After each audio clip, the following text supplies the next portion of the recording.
ED की ओर से जो कोर्ट में आज पिटीशन किया वो बहुत सही पिटीशन है। ममता बनर्जी, राजीव कुमार एंड अदर्स जो काल उनका डॉक्यूमेंट स्नैचिंग करने के लिए घुसा था, स्नैचिंग किया भी, सबका वीडियो, सबका सीसीटीवी और वीडियो फुटेज में आया है।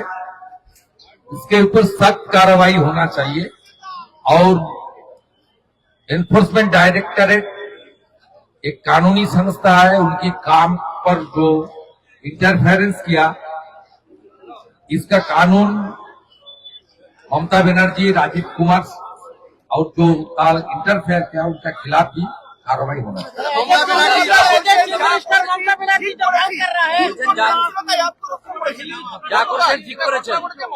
ওনার বাড়ি নাকি তৃণমূলের অফিস, আইপ্যাকের সঙ্গে ওনার চিটাগুড়ের কি ব্যবসা আছে? কি ব্যবসা আছে?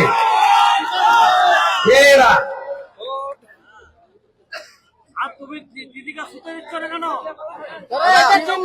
चीफ मिनिस्टर अगर संविधान को नहीं मानते हैं, चीफ मिनिस्टर अगर संविधान को সেখানে দেখা গেল মুখ্য সচিব নন্দিনীকে, এটা কি ধরনের এখানে কেন দেখা গেল?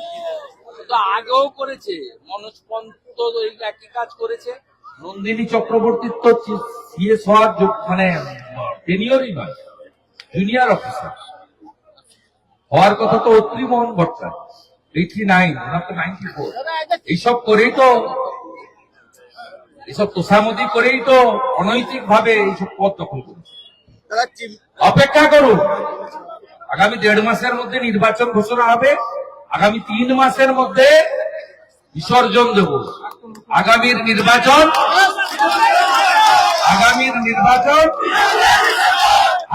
নির্বাচন চোরেদেরকে বিসর্জন দেবে জনগণ রেডি। বালি চোর, ময়লা চোর, এখানকার বাথরুম থেকে ঘর সব চুরি করেছে। গরু হাঁটিয়ে হাঁটিয়ে নিয়ে যায় ঝাড়খণ্ড থেকে এখানে রাস্তা দিয়ে, প্রতিবাদ করতে গেছিল, আপনার পিছে দিয়ে চলে গেছে। প্রত্যেক গরুর উপরে ছাপ লাগিয়ে 2000 টাকা করে পার গরু টাকা নিয়ে কালীঘাটে পাঠানো। अगर चीफ मिनिस्टर संविधान को नहीं मानते,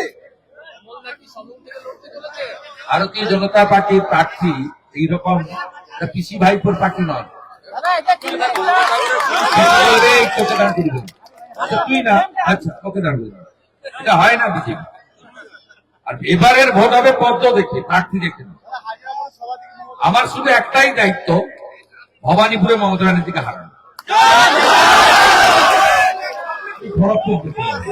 এখানে প্রচুর লোক, লোক হবে না বলে এইসব লোকদেরকে হাঁটিয়েছে, লোক হবে না বলে। আই লাভ ইউ জেনে গেছে। আরে তো সকালবেলা ব্রেকফাস্ট হয়েছে 58 লাখ। 14ই ফেব্রুয়ারির পরে দেখবেন কি অবস্থা হবে ভোটার লিস্টে। তৃণমূল বলবে ভোটে লড়বো, দেখবে। ये तो पहले झांकी है, काशी मथुरा बाकी है। আমাদের ভিডিও ভালো লাগলে লাইক এবং শেয়ার করুন। কমেন্ট সেকশনে গিয়ে জানান আপনাদের মতামত। আরও ভিডিও পেতে আমাদের চ্যানেল সাবস্ক্রাইব করুন এবং প্রতি মুহূর্তে খবরের আপডেট পেতে প্রেস করুন বেল আইকন।